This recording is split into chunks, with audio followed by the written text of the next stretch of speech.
Every night at 9 o'clock, I sit here on this old wooden porch in Magnolia Springs, Mississippi, and I hold this small, rusted kitchen knife in my weathered hands.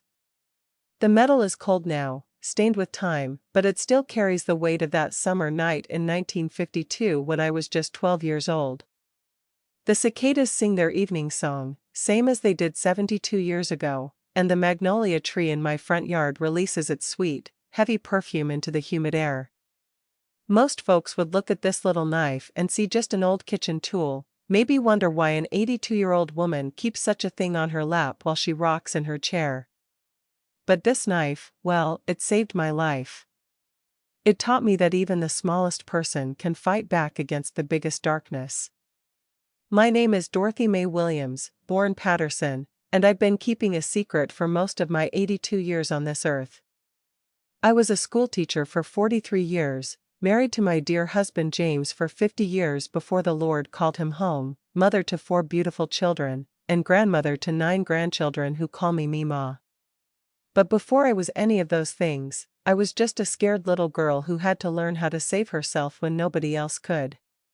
Tonight, as I watch the fireflies dance in my garden and feel this old knife in my hands, I'm finally ready to tell you about the night everything changed. It was the summer of 1948, and I was 8 years old, living in this very same house with my mama, Rose Patterson, though it looked mighty different back then. The paint was fresher, the porch boards didn't creak quite so much, and there was still hope hanging in the air like morning dew. My daddy, Thomas Patterson, had died 2 years earlier in the Pacific Theater, somewhere near a place called Okinawa that I couldn't even pronounce back then. All I knew was that one day he kissed me goodbye, promised to bring me back something pretty from across the ocean, and then he never came home. Mama tried to explain it to me with words like hero and sacrifice, but all I understood was that the man who used to swing me up to pick magnolia blossoms from our tree was never coming back. We lived on what the government called a widow's pension, which sounds more generous than it was. $28 a month doesn't stretch far when you're trying to feed a growing girl and keep a roof over her head. Mama took in sewing work, staying up late by lamplight mending other people's clothes while I slept, her fingers working until they bled sometimes. I remember the sound of her old Singer sewing machine humming through the thin walls, a lullaby that meant we'd have enough money for groceries that week. Our house sat at the end of Cypress Street, where the paved road turned to dirt and the civilized part of Magnolia Springs gave way to the wild Mississippi countryside. It was small, just 3 rooms total, a kitchen that doubled as our dining room, 1 bedroom that Mama and I shared, and a tiny sitting room where we'd listen to the radio in the evenings. We had a well out back, an outhouse that I was terrified to visit after dark, and a garden where Mama grew tomatoes, okra, and green beans that kept us fed when money ran short. Life was hard, but it was still innocent then. I spent my days catching fireflies in mason jars, climbing the old oak tree behind our house, and walking the railroad tracks that ran through town, placing pennies on the rails and waiting for the afternoon freight train to flatten them into copper pancakes. Sunday mornings meant church at Magnolia Springs Baptist, where I wore my one good dress, the blue cotton one with tiny white flowers that Mama had sewn for me, and where I learned that God watched over little girls whose daddies had gone to heaven. But by late 1948, even an 8-year-old could see that Mama was struggling. She'd gotten thinner, her pretty brown hair had started showing gray at the temples, and sometimes I'd catch her crying over the bills spread across our kitchen table. That's when the church ladies started their whispered conversations about how Rose Patterson needs a husband and how that little girl needs a father figure. I didn't understand then that my childhood was about to end, that the safety I felt in Mama's arms was about to be shattered by a man who would make us both wish Daddy had somehow found a way to come home from that terrible war.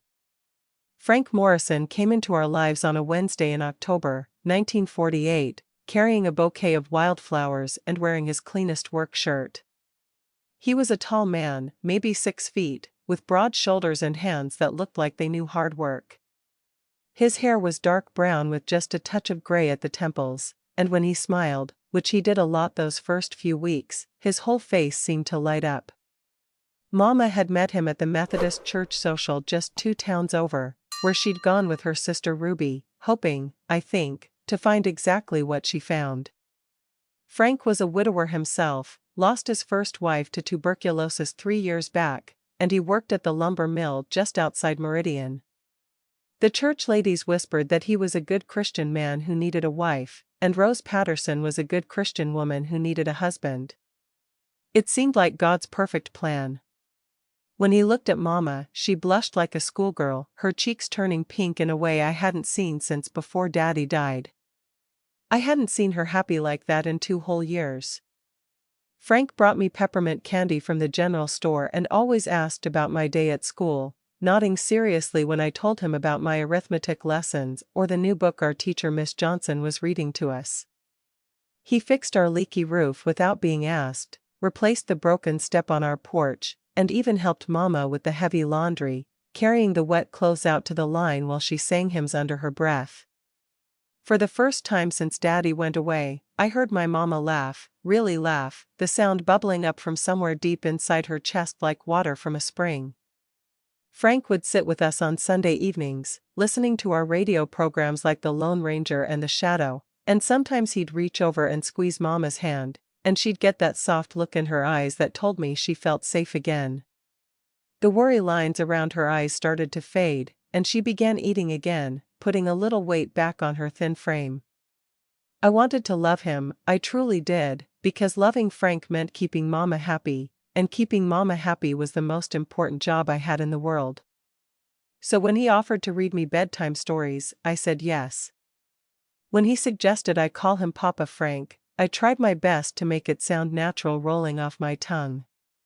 When he hugged me goodnight, I hugged him back, even though something deep in my 8-year-old belly felt wrong about it, like when you eat green apples and get that twisting feeling inside. But children don't always trust their instincts, do they? We're taught to be polite, to respect adults, to be grateful when grown-ups show us kindness. So when Frank's hugs lasted a little too long, when his hands seemed to linger on my shoulders or back in a way that made me uncomfortable, when his eyes followed me around the room in a way that made my skin crawl like ants were walking on it, I told myself I was imagining things. After all, Mama was happy for the first time in 2 years, we had enough food on the table every night, and Frank was going to marry us and make us a real family again. Surely I was just being silly, reading too much into innocent gestures from a man who was trying to be a good stepfather to a little girl who'd lost her real daddy to a war she couldn't understand. Frank and Mama got married on a cold Saturday in December, 1948, right there in our little Baptist church with about 30 people watching. I wore my best dress, the blue one with tiny white flowers, and carried a small bouquet of winter roses that Frank had bought just for me. He said I looked like a little princess, and when he kissed my forehead after the ceremony, I felt proud to be part of a real family again.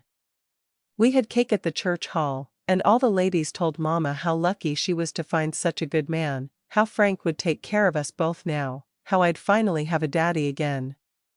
That first month after the wedding felt like Christmas morning every day. Frank moved his few belongings into our house, and suddenly we had a man's presence filling up all the empty spaces. He'd sit at our kitchen table reading the newspaper while Mama cooked breakfast, he'd help me with my arithmetic homework in the evenings, and he'd hold Mama's hand during Sunday service like they were still courting. I started to believe that maybe God really had sent us an angel to replace what we'd lost in the war. But it was on a Tuesday night in January, about 6 weeks after the wedding, when everything changed forever. Mama had come down with a terrible cold, the kind that left her coughing so hard she could barely breathe, and Dr. Patterson, no relation despite the same last name, had given her some strong medicine that made her sleep deep and heavy. I remember the smell of Vicks VapoRub thick in the air, and how Mama's breathing sounded all raspy and wet. Frank had been extra sweet that day, bringing her hot tea and making sure she stayed in bed, playing the devoted husband for all the neighbors to see. I'd gone to bed early, maybe around 8 o'clock, tired from helping take care of Mama and doing extra chores so she could rest. I was wearing my favorite nightgown, the white cotton one with little pink roses that Mama had sewn for my 8th birthday, and I'd fallen asleep almost as soon as my head hit the pillow. I don't know what time it was when I woke up, but the house was dark and quiet except for Mama's congested breathing coming from her room across the hall.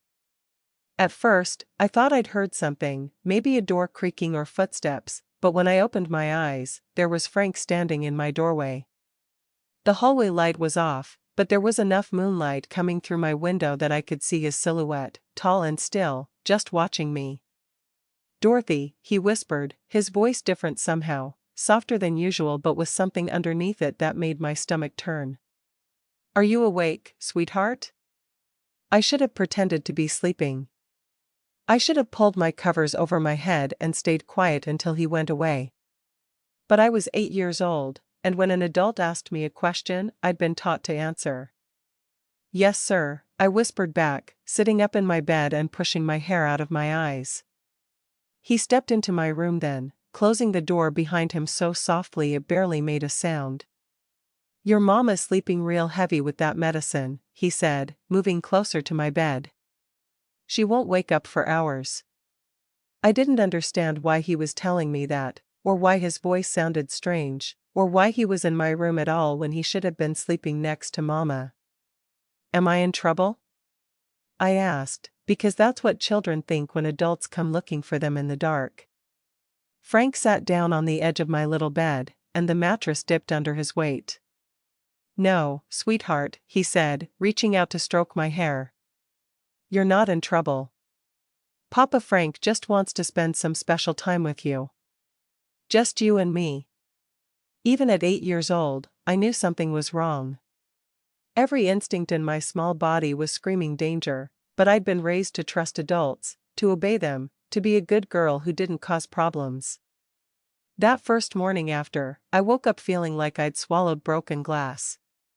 My whole body ached in ways I didn't understand, and there was a sick feeling in my stomach that wouldn't go away no matter how many times I ran to the outhouse behind our house. I kept thinking about what Frank had done, trying to make sense of it in my 8-year-old mind, but every time I tried to put it into words, even just in my own head, the thoughts scattered like dandelion seeds in the wind. All I knew for certain was that something terrible had happened, something that made me feel dirty and ashamed and scared in a way I'd never felt before. When Mama called me for breakfast, her voice still hoarse from her cold, I could barely look at her. Frank was sitting at our kitchen table like nothing had changed, reading his newspaper and drinking his coffee, asking me if I'd slept well with that same smile he'd worn when he first started courting Mama. "Did you have good dreams, Dorothy?" he asked, and there was something in his eyes that made my skin crawl, like he was sharing a secret joke that only we understood. I couldn't eat the eggs Mama had scrambled for me, couldn't swallow the biscuit she'd baked fresh that morning. Every bite turned to sawdust in my mouth, and when she asked if I was feeling poorly, Frank was the one who answered. "Maybe she's catching what you had, Rose," he said, reaching across the table to feel my forehead with the same hands that had hurt me in the dark. "Poor little thing looks peaked." The way he touched me, so gentle and caring in front of Mama, made everything worse somehow. It was like he was two different people, the kind stepfather who fixed our roof and brought me peppermint candy, and the monster who came to my room when the house was dark and quiet. I spent that whole first day trying to figure out if I'd imagined it all, if maybe I'd had a terrible nightmare that felt real. But the soreness in my body told me different, and the way Frank looked at me when Mama wasn't watching confirmed what I didn't want to believe. By the time evening came, I was praying to God that it had been a one-time thing, that Frank had been sick or confused, that it would never happen again. But that night, when Mama went to bed early still recovering from her cold, Frank came to my room again. And the night after that. And the night after that. Each time, he'd tell me it was our special secret, that grown-up men and little girls who loved each other shared special moments that nobody else could understand. He said Mama wouldn't believe me if I told her, that she'd think I was making up stories to get attention, that she might even send me away to live with strangers if she thought I was the kind of little girl who told lies about her new husband. "Your Mama's finally happy again," he'd whisper in the dark. "Do you want to ruin that for her? Do you want to break her heart and make her cry like she did after your daddy died?" The worst part was that I could see he was right about Mama being happy. For the first time since Daddy went away to war, she was singing while she cooked, laughing at Frank's jokes, planning for our future as a family. She'd started talking about maybe having another baby, giving me a little brother or sister, and the light had come back into her eyes. How could I destroy that? How could I tell her that the man she loved, the man who'd saved us from poverty and loneliness, was the same man who came to my room when she was sleeping and did things that made me feel sick and scared and ashamed? I was 8 years old, and I didn't even have words for what Frank was doing to me. All I knew was that it hurt, that it felt wrong, that it made me want to crawl out of my own skin and disappear forever. I started having trouble at school, couldn't concentrate on my lessons, couldn't play with the other children during recess. Miss Johnson asked me several times if everything was all right at home, and I wanted so badly to tell her, to pour out everything that was happening in the dark hours of the night. But every time I opened my mouth to speak, I'd hear Frank's voice in my head reminding me that this was our secret, that telling would hurt Mama, that nobody would believe a little girl over a respectable man who went to church every Sunday and worked hard to provide for his family. So I learned to lie, to smile when Frank patted my head in public, to call him Papa Frank with just the right amount of affection in my voice. I learned to pretend everything was normal when the church ladies asked how I liked having a new daddy, to nod and say I was blessed when they told me how lucky I was. But inside, I was screaming. Inside, I was dying a little bit more every single day. I started having nightmares about monsters with Frank's face, about being trapped in dark rooms with no way out. I'd wet the bed sometimes, which I hadn't done since I was tiny, and Frank would make a big show of helping Mama change my sheets, talking about how some children regressed when they went through big changes, how patient and understanding we all needed to be. The shame of those accidents, on top of everything else, made me feel like I was drowning. It was sometime in March of 1949, about 3 months after that first terrible night, when I made the decision that would shape the rest of my childhood. I was sitting in Miss Johnson's classroom during lunch, pretending to read while the other children played outside, when I overheard her talking to Mrs. Henderson, the principal's wife, about a little girl in the next county whose uncle had been bothering her. They spoke in hushed tones, using grown-up words I didn't fully understand, but I caught enough to realize I wasn't the only child in the world dealing with what Frank was doing to me. Mrs. Henderson said that little girl had tried to tell her mama, but the mama hadn't believed her, had called her a liar and sent her to bed without supper for making up wicked stories about good Christian men. That's when I knew for certain that Frank had been right. Nobody would believe me.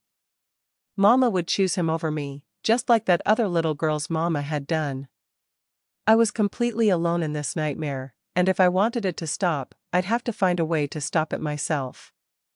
That afternoon, I started planning like a general preparing for war, except I was 9 years old and my battlefield was my own bedroom.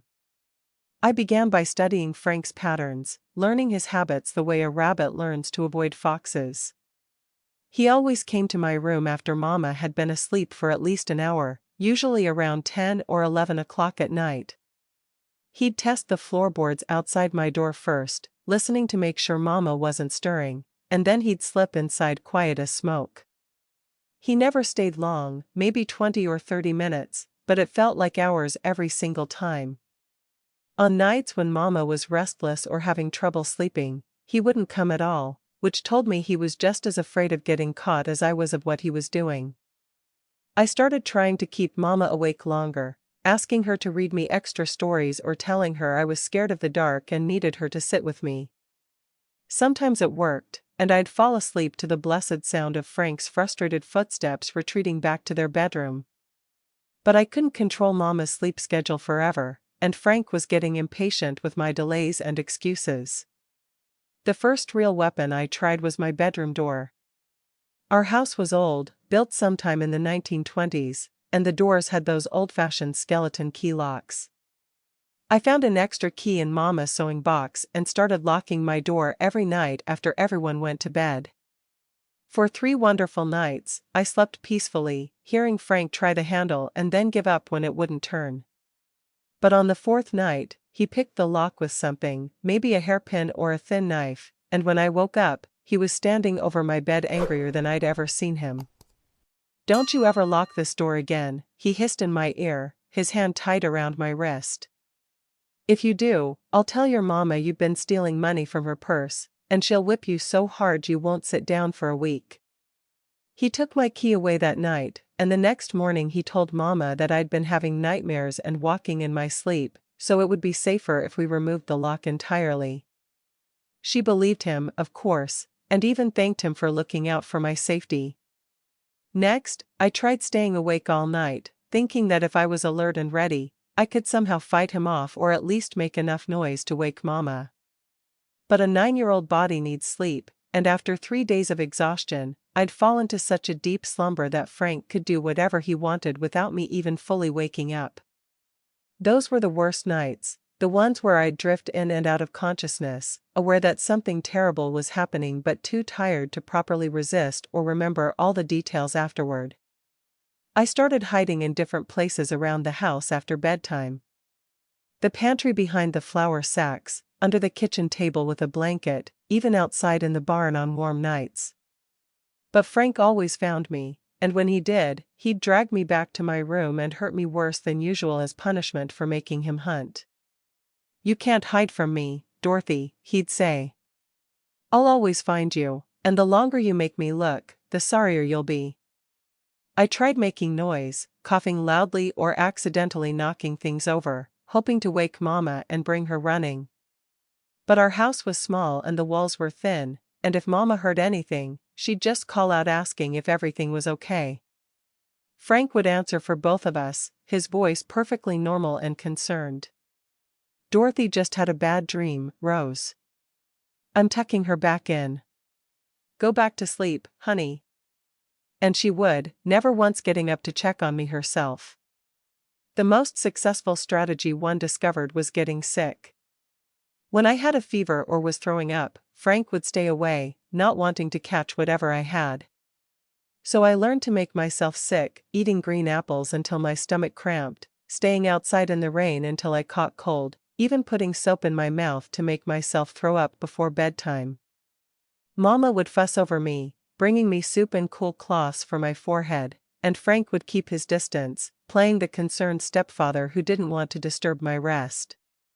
But I couldn't stay sick all the time without Mama getting suspicious and taking me to Dr. Patterson for tests. For a while, I thought about running away, just walking out into the Mississippi woods and never coming back. I'd heard stories about children who lived wild in the forest, eating berries and sleeping in hollow trees, and it seemed like a better life than what I had at home. But I was 9 years old and practical enough to know I wouldn't survive long on my own, especially not in winter. Besides, running away would mean leaving Mama, and despite everything, she was still the most important person in my world. What followed were the longest 4 years of my life, from age 9 to almost 13, a deadly game of cat and mouse that played out in the shadows of our little house on Cypress Street. Every day brought new strategies, new desperate attempts to protect myself from a monster who lived under the same roof and shared meals at our kitchen table. Frank was smart, I'll give him that, and he learned to adapt to every defense I put up, always staying one step ahead of a little girl who was fighting a war she was too young to understand. The worst part was how normal everything looked from the outside. Frank never missed church, never raised his voice to Mama, never did anything that would make the neighbors suspicious. He fixed Mrs. Patterson's fence when it blew down in a storm, helped old Mr. Jenkins with his tobacco harvest, and always tipped his hat to the ladies when we walked through town on Saturday afternoons. Everyone in Magnolia Springs thought he was the model husband and stepfather, the answer to a war widow's prayers. But they didn't see what happened when the sun went down and the house grew quiet. As I got older, I got smarter about my survival tactics, but Frank got smarter too. When I started leaving marbles on my bedroom floor, hoping he'd step on one and make enough noise to wake Mama, he began carrying a flashlight and checking the floor carefully before approaching my bed. When I tried sleeping with all my clothes on, thinking it might slow him down or make him give up, he just learned to be more patient, taking his time to undo buttons and zippers while I lay there frozen with fear. I attempted to stay overnight at my friend Sarah's house as often as possible, but Frank convinced Mama that too many sleepovers weren't good for a growing girl, that I needed the stability of my own bed every night. Children need routine, he'd say, stroking his chin thoughtfully. Dorothy's been through enough upheaval losing her father. The last thing she needs is to be gaddying about all over town. Mama nodded along, believing every word, proud to have such a thoughtful husband who cared so much about my well-being. I tried befriending our neighbor's dog, a large German shepherd named Rex, hoping he might bark if Frank tried to enter my room.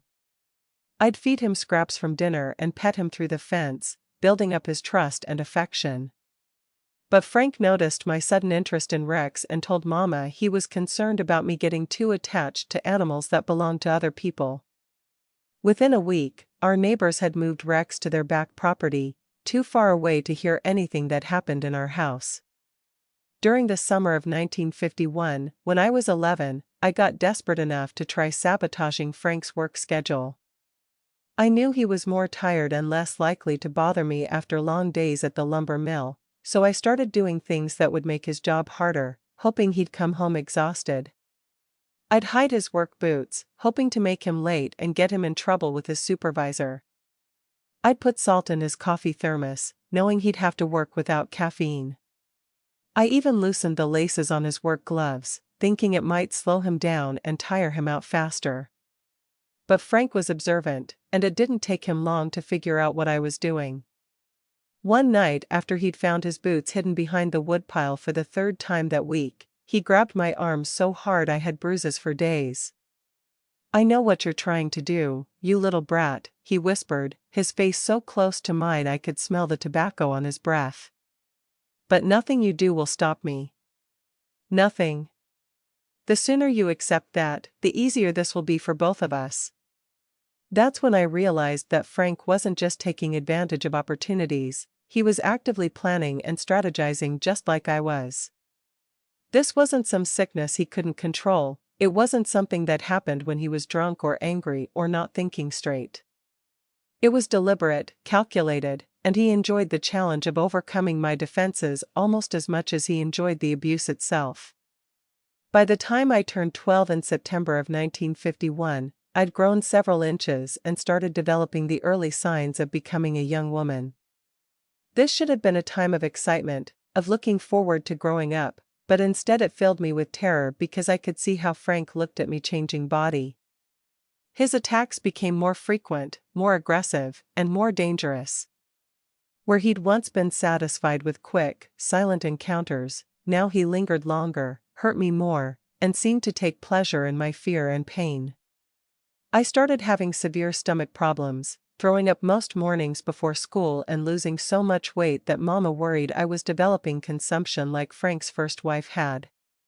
Dr. Patterson couldn't find anything wrong with me, but he gave Mama some thick white medicine that was supposed to help with nerves.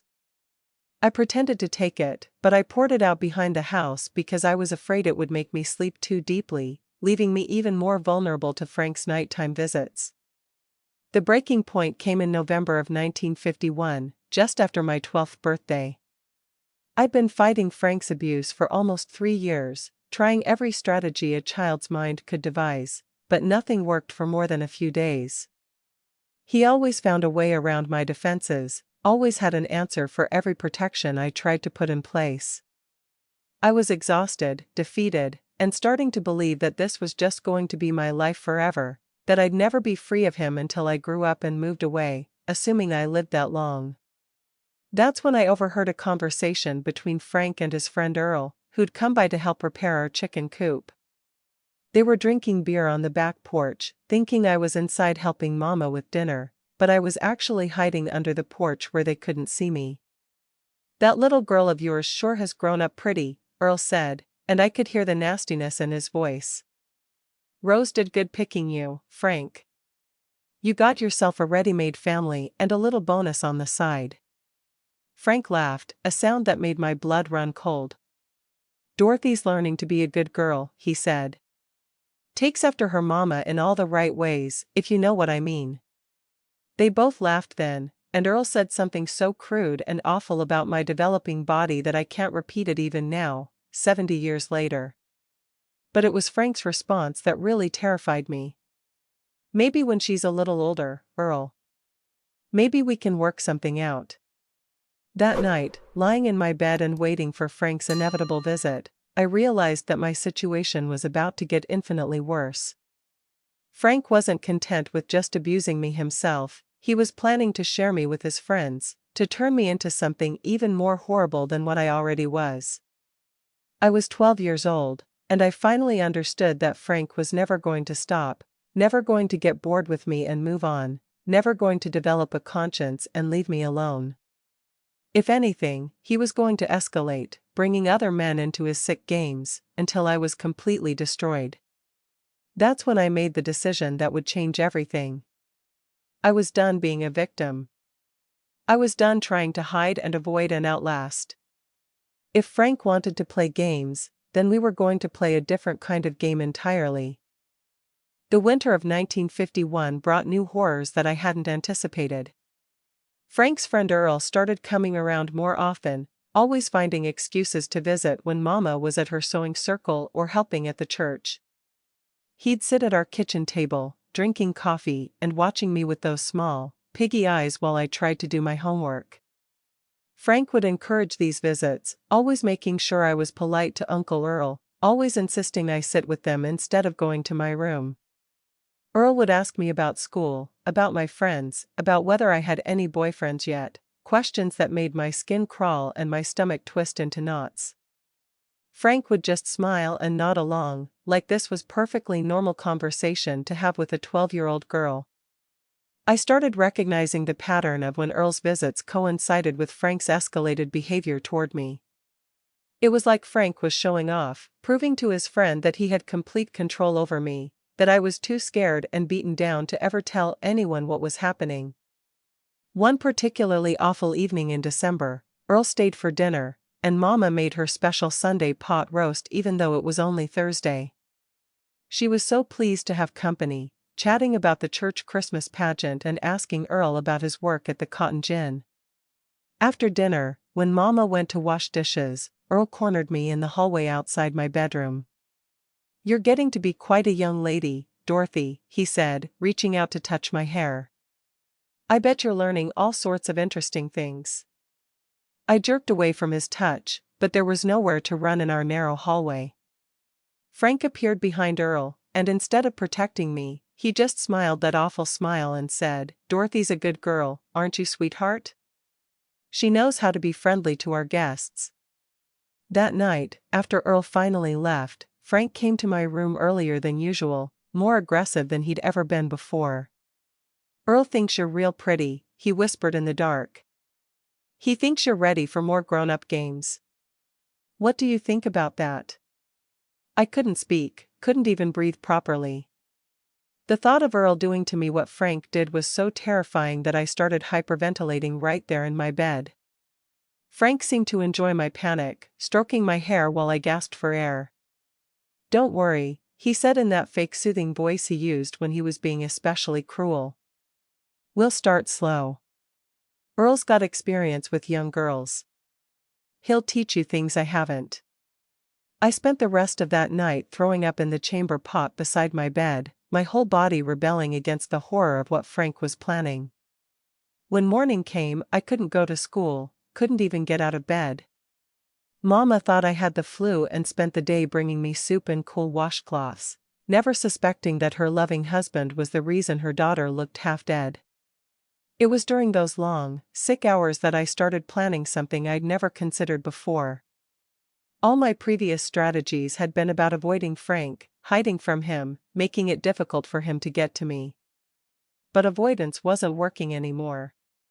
Frank was too smart, too determined, and now he was planning to involve other men in his abuse. Defense wasn't enough anymore. I needed offense. I started paying attention to Frank's weaknesses instead of just his strengths. He was bigger and stronger than me, but he was also older, maybe 45, and all those years at the lumber mill had given him a bad back that acted up when the weather changed. He wheezed when he climbed the stairs to the second floor of our house, evidence of too many years smoking cigarettes and breathing sawdust. Most importantly, he was arrogant. 3 years of successful abuse had made him careless, overconfident in his control over me. He thought I was completely broken, totally submissive, incapable of fighting back in any meaningful way. That overconfidence was going to be his downfall. I began studying our house like a battlefield, looking for advantages I'd never noticed before. The floorboards in the hallway that creaked when someone walked on them, giving me advance warning of his approach. The loose brick in the fireplace that could be removed, creating a hiding place for anything I might need to conceal. The kitchen knives that Mama kept sharp for cooking, hanging on their wooden rack next to the stove. Most importantly, I started thinking about timing. Frank always came to my room between 10 and 11 at night, after Mama had been asleep for at least an hour. He'd spend 20 to 30 minutes with me, then return to his bedroom, confident that he'd gotten away with it once again. But what if, one night, he didn't make it back to his bedroom? What if something happened to Frank during one of his visits that would end this nightmare forever? The night that changed everything happened on February 14, 1952. Valentine's Day, which seems like cruel irony now, but at the time it was just another cold Mississippi winter evening that I was dreading like all the others. Mama had made a special dinner to celebrate the holiday, pot roast with all the trimmings, and Frank had brought her a box of chocolates from the 5-and-dime in town. He'd even given me a small heart-shaped candy, patting my head in that false affectionate way that made my skin crawl, while Mama beamed at how thoughtful and family-oriented her husband was. After dinner, they sat on the sofa listening to the radio while I did my arithmetic homework at the kitchen table, trying to lose myself in numbers that made sense, unlike everything else in my world. I'd turned 13 just a few months earlier, and my body was changing in ways that both terrified and embarrassed me. I was tall for my age now, almost as tall as Mama, and developing curves that drew unwanted attention not just from Frank, but from men around town who should have seen a child when they looked at me.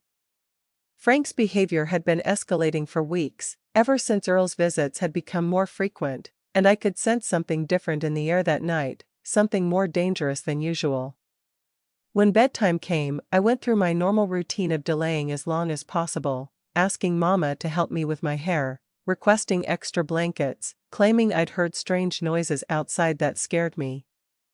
But eventually, there was nothing left to do but kiss her goodnight and walk down that dark hallway to my bedroom, knowing Frank would be coming for me once she fell asleep. I lay in my bed for what felt like hours, listening to the familiar sounds of my parents getting ready for bed, the creak of floorboards, the sound of water running in the kitchen as Mama cleaned her teeth, the soft murmur of their voices discussing the next day's plans. Then silence, the kind of deep, heavy silence that meant Mama had drifted off to sleep and I was alone with my monster. Frank came earlier that night than usual, maybe because it was Valentine's Day and he was feeling particularly twisted, or maybe because Earl had been filling his head with ideas about what he could do with a 13-year-old girl who was almost grown up. When he slipped into my room, I could smell alcohol on his breath, which was unusual because Frank rarely drank more than one beer with dinner. But tonight he reeked of whiskey, and his movements were less controlled, more aggressive than I'd ever seen them. "Happy Valentine's Day, Dorothy," he whispered in the dark, his voice slurred and mean. "Papa Frank has a special present for you tonight." What happened next was worse than anything Frank had ever done to me before. He was rougher, more violent, hurting me in ways that made me cry out despite my efforts to stay quiet. When I tried to push him away, tried to protect myself like I had so many times before, he grabbed my wrists and slammed them down against the mattress with such force that I heard something pop in my left shoulder. "You hold still," he hissed in my ear. "You hold still and take what I give you, or I'll make it much worse." But I couldn't hold still, not this time. The pain was too intense, too overwhelming, and my body fought back instinctively even when my mind was too terrified to think clearly. That's when Frank lost his temper completely. He put his hand over my mouth to muffle my sobs and used his other hand to hold me down, but I was bigger now, stronger, and panic gave me a desperate kind of courage I'd never felt before. I bit down on his palm as hard as I could, tasting blood, and when he jerked his hand away cursing, I tried to roll away from him, to get to the door, to scream for Mama no matter what the consequences might be. Frank caught me before I could get off the bed, and in his drunken rage, he backhanded me across the face with such force that I saw stars. Then he grabbed a handful of my hair and slammed my head against the wooden headboard, once, twice, 3 times, until I felt warm liquid running down the back of my neck. It was my own blood, the first blood Frank had ever drawn from me, and seeing it on my fingers when I reached up to touch my head made something snap inside my 13-year-old brain. This wasn't just abuse anymore. This was attempted murder. That night marked a turning point in ways I couldn't have imagined. When Frank finally left my room, stumbling back to his own bed like the drunk he was, I lay there in the dark touching the tender spot on the back of my head where my hair was matted with dried blood. My shoulder throbbed where he'd wrenched it, and my face felt swollen and hot where he'd hit me. For the first time in 4 years of abuse, Frank had left visible evidence of what he'd done, marks that couldn't be hidden or explained away as childhood accidents. The next morning, I couldn't get out of bed. Not because I was being dramatic or trying to avoid school, but because my body literally wouldn't cooperate. My head pounded like someone was hammering nails into my skull, and every time I tried to sit up, the room spun around me like a carnival ride.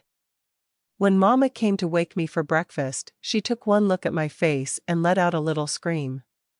My left eye was swollen nearly shut, purple and black like a rotten plum, and there was a cut on my lip that had crusted over with blood during the night. "Oh my Lord, Dorothy! What happened to you?" she cried, rushing to my bedside and touching my face with gentle fingers. Before I could answer, Frank appeared in my doorway, already dressed for work and carrying his coffee cup. He took one look at me and shook his head sadly, putting on the performance of his life. "Poor little thing must have fallen out of bed during the night," he said, his voice full of fake concern. "I thought I heard a thump around midnight, but I figured it was just the house settling. You know how she tosses and turns with those nightmares she's been having." Mama bought every word, of course. Why wouldn't she? Frank was her loving husband, the man who'd saved us from poverty and loneliness, who went to church every Sunday and never raised his voice in anger. The idea that he might be the one who'd hurt me would never occur to her in a million years. "We need to take her to Dr. Patterson," Mama said, brushing my hair away from the cut on my scalp. "She might have a concussion." But Frank was ready for that too.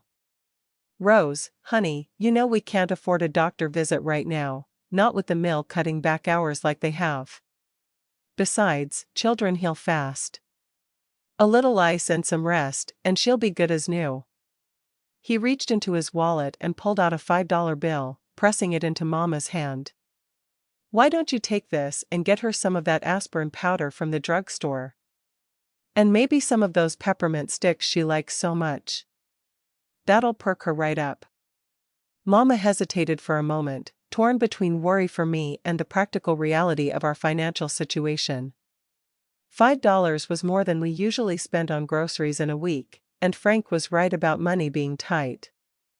"I suppose you're right," she said finally. "Children do bounce back quickly. And she does seem alert, just banged up." I wanted to scream at her, to grab her by the shoulders and shake her until she saw what was right in front of her face. But I was 13 years old with a head injury and a face that looked like I'd been beaten with a club, so I just nodded weakly and pretended to be grateful for Frank's generous offer to buy me candy. That began the worst 2 weeks of my life up to that point. The physical injuries were bad enough, but the psychological damage was even worse. Frank had crossed a line that night, moving from sexual abuse to physical violence, and now I knew with absolute certainty that he was capable of seriously hurting me, maybe even killing me if I pushed him too far. But instead of being deterred by what he'd done, Frank seemed energized by it, like hurting me had awakened some new appetite for cruelty that he'd been keeping buried. He started finding excuses to touch me during the day, in front of Mama, running his fingers through my hair or patting my shoulder in ways that looked affectionate but were really threats. "How's that head feeling, sweetheart?" he'd ask with a smile that never reached his eyes. "You need to be more careful getting out of bed. We don't want another accident like that." The nights became even more terrifying than before. Frank would come to my room with a new confidence, knowing that I was too scared and too damaged to fight back effectively. He'd remind me about what had happened on Valentine's Day, about how easy it would be for me to have another accident that might be even worse next time. "Clumsy little girls can fall down the stairs," he'd whisper in the dark. "They can slip in the bathtub and hit their heads. They can even choke on their food if they're not careful. So many ways a child can get hurt if she doesn't mind her manners." I started having severe anxiety attacks during the day, moments when I couldn't breathe properly and my heart raced like a hummingbird's wings. At school, I'd have to excuse myself from class and run to the outhouse behind the building, where I'd vomit until there was nothing left in my stomach but bile. Miss Johnson asked me several times if everything was all right at home, and I could see the concern in her eyes when she looked at my fading bruises. But every time I opened my mouth to tell her the truth, I'd hear Frank's voice in my head reminding me about accidents that could happen to careless little girls. My grades, which had never been great to begin with, fell off a cliff completely. I couldn't concentrate on arithmetic or reading when my mind was consumed with trying to figure out how to survive until my next birthday. I stopped playing with the other children at recess, stopped participating in class discussions, stopped doing anything that might draw attention to myself. I became a ghost haunting my own life, going through the motions of being a normal child while dying inside a little more each day. The worst part was watching how happy Mama seemed, completely oblivious to the hell I was living in. She'd hum while she cooked dinner, smile when Frank complimented her pot roast, blush like a newlywed when he kissed her cheek before leaving for work. She'd taken up knitting again, something she hadn't done since before Daddy died, and spent her evenings making scarves and mittens for the church charity drive. "Isn't it wonderful how blessed we are?" she'd say, looking around our small kitchen with satisfaction. "A good man who provides for us, a roof over our heads, food on the table. The Lord has been so generous to our little family." I wanted to hate her for her blindness, for choosing Frank's version of events over her own daughter's obvious suffering. But I couldn't hate Mama, not really. She was a good woman who'd been through her own share of pain, and Frank was an expert manipulator who'd had years to perfect his performance. She saw what he wanted her to see, nothing more and nothing less. By March of 1952, I'd reached a breaking point that I didn't even know existed. The combination of ongoing sexual abuse, escalating physical violence, and complete emotional isolation had pushed me to the edge of something that looked a lot like insanity. I started talking to myself, having long conversations with an imaginary friend who understood what I was going through. I'd sit in my room after school, whispering to this invisible companion about plans for escape, for revenge, for ways to make the nightmare stop. That's when I remembered the kitchen knife. The night I finally fought back was March 15, 1952, exactly 1 month after Frank had beaten me bloody on Valentine's Day. I remember the date so clearly because it was the Ides of March, something we'd learned about in history class when Miss Johnson told us about Julius Caesar and how he was betrayed by people he trusted. The irony wasn't lost on my 13-year-old mind. That afternoon, I'd made my decision with the cold, calculated precision of someone who'd been pushed beyond the breaking point. I was done being afraid. I was done being a victim. I was done letting Frank Morrison steal pieces of my soul night after night while pretending to be a loving stepfather during the day. If he wanted to play deadly games, then I'd show him what a desperate child was capable of when she had nothing left to lose. I'd spent weeks studying that small paring knife in Mama's kitchen, the one she used for peeling potatoes and apples. It had a 3-inch blade that she kept sharp enough to slice through the toughest vegetable skin, and a wooden handle worn smooth by years of use. Every day after school, I'd watch her use it, noting how easily it cut through resistance, how precisely it could be wielded in experienced hands. I'd imagined holding it myself, feeling its weight, testing its sharpness against my thumb until a tiny bead of blood proved it was ready for what I had planned. That evening, Mama had gone to her church circle meeting, leaving me alone with Frank for the first time since Valentine's Day. Usually, she'd take me with her or arrange for me to stay with a neighbor, but I'd complained of a headache and begged to be allowed to stay home and rest. Frank had been all too eager to volunteer to look after me, assuring Mama that he'd take good care of his little stepdaughter while she was gone. "You go on and have a nice time with the ladies," he'd said, kissing her cheek at the front door. "Dorothy and I will be just fine. Won't we, sweetheart?"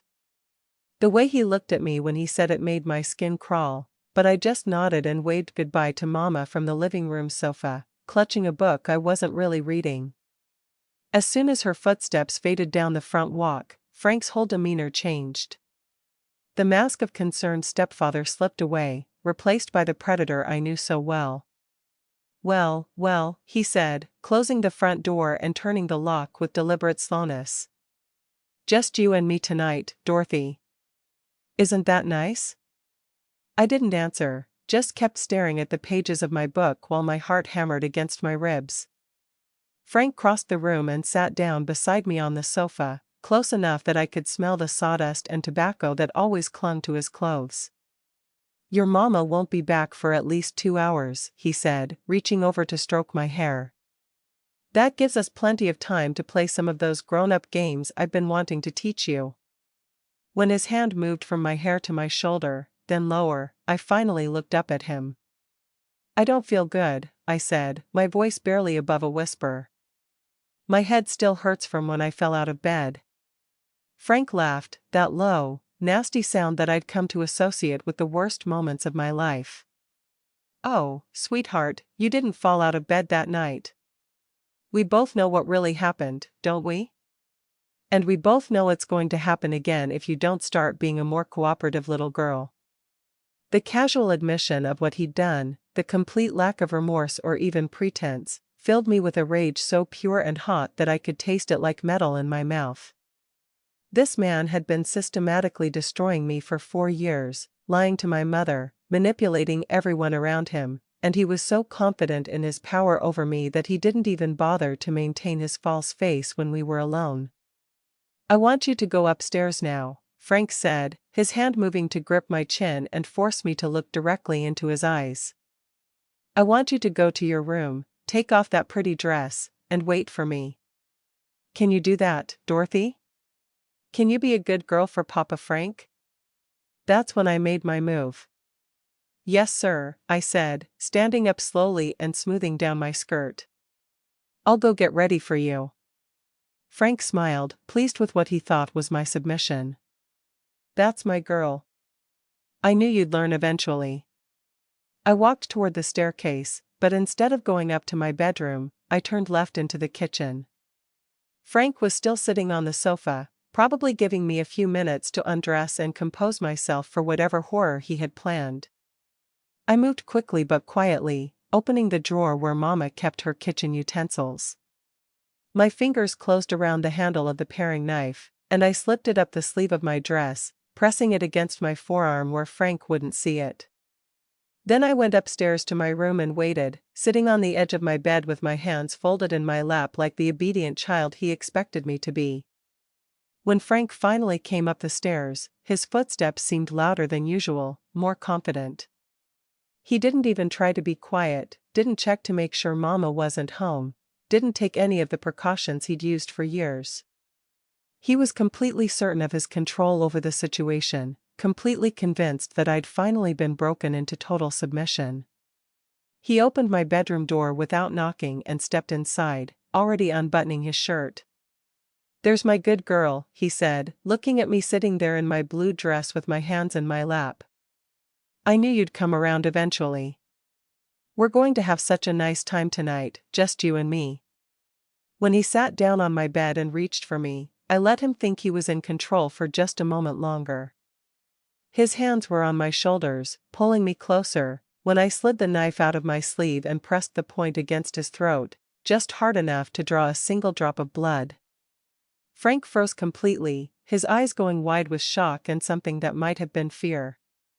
For 4 years, he'd been the one with all the power, the one who controlled when and how and where he hurt me. But suddenly, the balance had shifted, and for the first time since he'd entered our lives, Frank Morrison was the one who was afraid. "Dorothy," he said carefully, his voice higher than usual. "Put that down, sweetheart. You don't want to do anything foolish." "Don't call me sweetheart," I said, my voice steady despite the fact that my whole body was shaking. "Don't ever call me that again. And don't move, or I'll push this knife all the way through your neck." "You're just scared," Frank said, but I could hear the uncertainty in his voice now. "You're not thinking clearly. If you hurt me, your mama will never forgive you. They'll send you away to one of those homes for bad children. Is that what you want?" "What I want," I said, pressing the knife a little harder against his throat, "is for you to never touch me again. What I want is for you to leave this house and never come back. What I want is to tell Mama exactly what kind of monster she married." Frank's face changed then, the false concern replaced by the ugly rage I'd seen on Valentine's Day. "You little brat," he snarled. "You think you're so smart with that toy knife? You think you can threaten me?"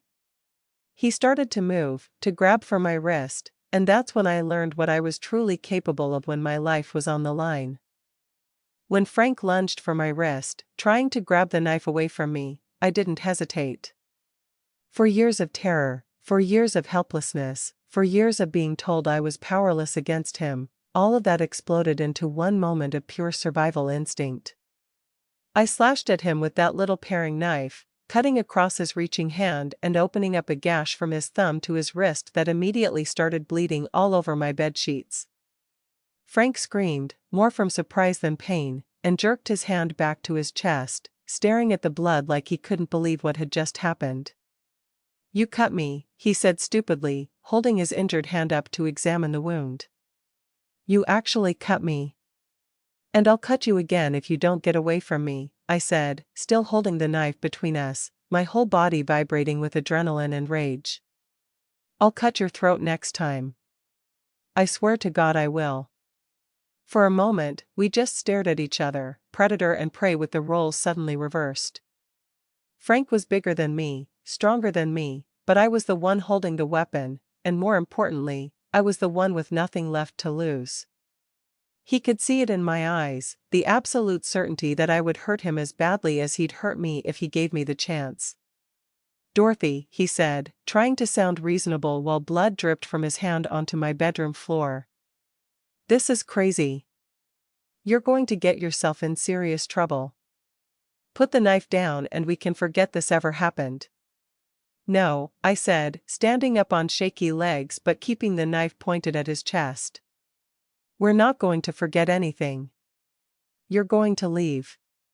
You're going to pack your things and get out of this house, and you're never going to come back." Frank laughed, but it sounded forced and scared. "And why would I do that? This is my house too, Dorothy. I'm married to your mother. She's not going to believe some wild story from a disturbed little girl who attacks people with kitchen knives." "Because if you don't leave," I said, taking a step closer to him, "I'm going to tell everyone in town what you've been doing to me. I'm going to tell Miss Johnson at school, and Dr. Patterson, and all the ladies at church. I'm going to tell them about every single night you came into this room, about every time you hurt me, about everything you made me do. And when they see this cut on your hand, they're going to know that you tried to hurt me again tonight." Frank's face went white then, because he knew I was right. A 13-year-old girl with a knife wound defensive enough to explain, but a grown man with slash marks across his hand would have some serious questions to answer, especially if that girl started talking about years of abuse. The social fabric of small towns like Magnolia Springs was built on reputation and respectability, and even the hint of scandal involving a child could destroy a man standing in the community forever.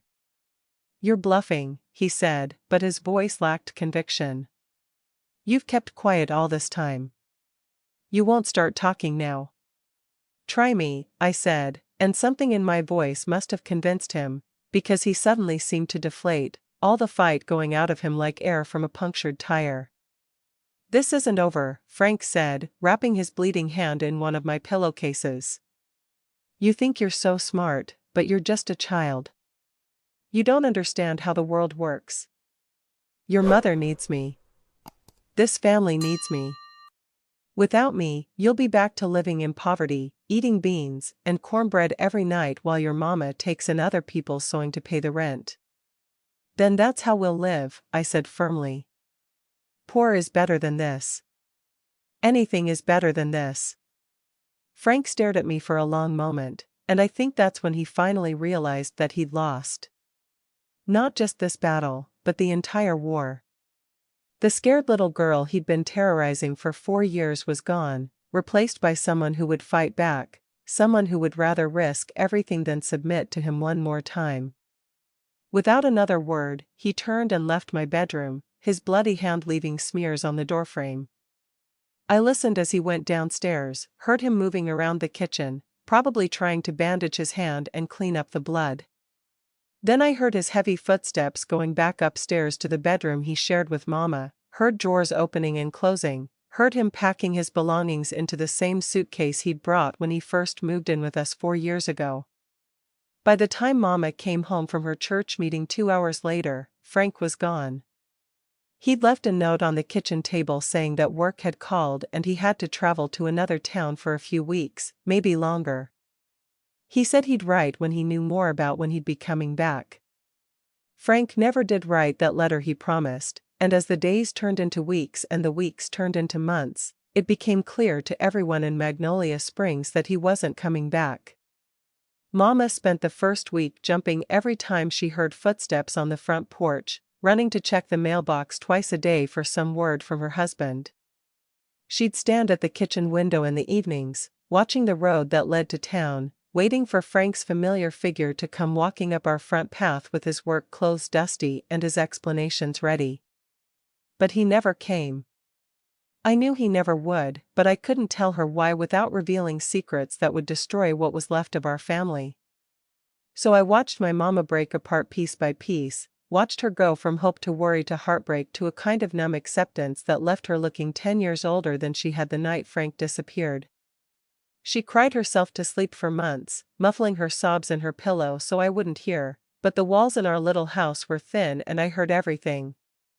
During the day, she'd try to keep herself busy with cooking and cleaning and mending, but I'd catch her staring off into space with that lost look in her eyes, like she couldn't understand what had gone wrong with the life she'd tried so hard to build for us. The church ladies came by regularly at first, bringing casseroles and sympathy and theories about where Frank might have gone. Some thought he'd been called away to care for a sick relative he'd never mentioned, others whispered about the possibility that he'd run off with another woman, though they couldn't imagine why any man would abandon a wife as sweet and devoted as Rose Patterson. A few of the more practical ladies suggested that maybe Frank had gotten into some kind of trouble, gambling debts, or problems with the law that had forced him to leave town quickly and quietly. None of them came close to the truth, and I let them speculate all they wanted without offering any insights of my own. Money became a problem almost immediately. Without Frank's income from the lumber mill, we were back to living on Mama's widow's pension and whatever sewing work she could find. The church helped when they could, bringing us groceries and hand-me-down clothes, but charity only stretched so far and Mama was too proud to ask for more than she absolutely needed to keep us fed and housed. We lost weight that summer, both of us, living on beans and cornbread and vegetables from our garden, but I didn't care about being hungry. Hungry was nothing compared to being afraid every single night. I started sleeping better than I had in 4 years, deep, dreamless sleep that left me feeling rested instead of exhausted. The constant hypervigilance that had ruled my life since Frank moved in began to fade, though I still found myself listening for footsteps in the hallway sometimes, still woke up occasionally with my heart racing from nightmares about hands in the dark and whispered threats. But those episodes became less frequent as the months passed, and slowly, very slowly, I began to remember what it felt like to be just a regular 13-year-old girl instead of a victim in constant terror. My grades at school improved dramatically once I could focus on learning instead of survival. Miss Johnson noticed the change and complimented me on my progress, though she still asked occasionally about my home situation and whether everything was all right with my stepfather being away. I'd just smile and tell her that Mama and I were managing fine on our own, which was the truth, even if it wasn't the whole truth. The other children at school seemed to sense that something fundamental had changed in me, though they couldn't put their finger on what it was. I was quieter than before, more serious, less likely to join in their games and gossip.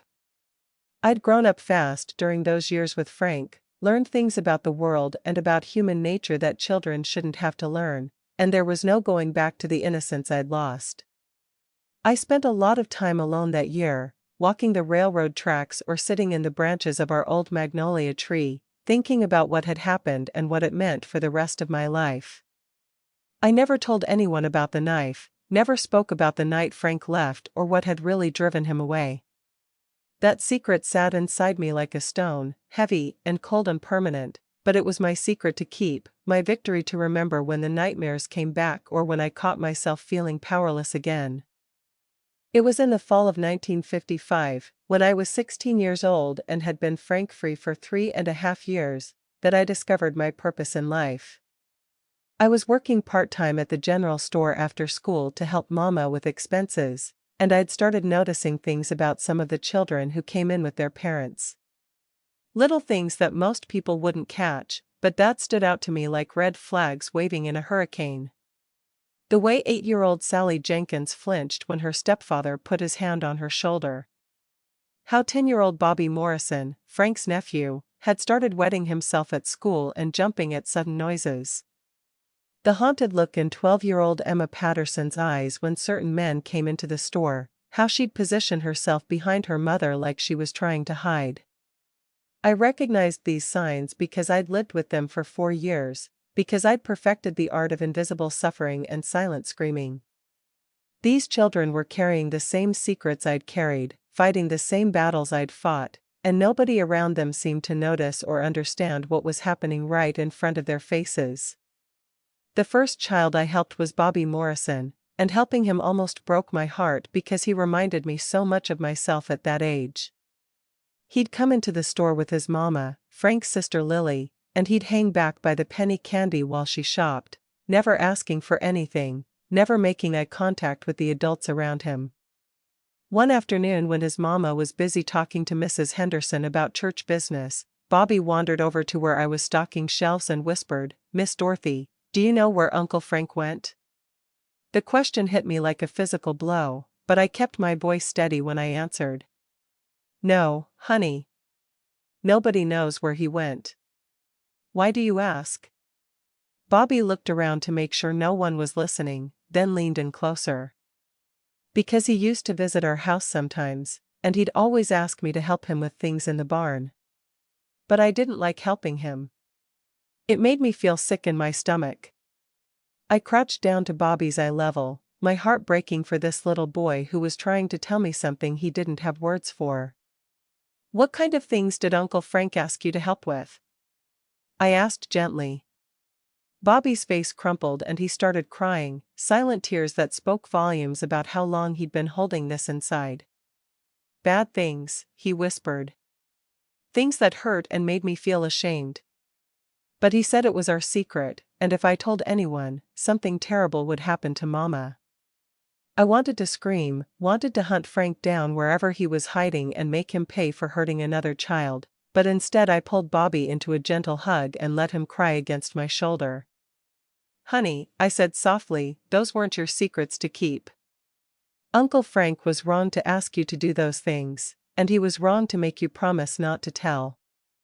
None of what happened was your fault, do you understand me?" It took me weeks to convince Bobby to tell his mama what Frank had done to him, and it took even longer to help Lily believe her son's story. But eventually, the truth came out, and Bobby got the help and protection he needed. Word spread quietly through our small town about what Frank Morrison had really been, and suddenly other families started remembering odd incidents, strange behavior from their children after Frank had spent time around them, warning signs they'd missed or ignored. I became the person children came to when they needed to tell someone about the monsters in their lives.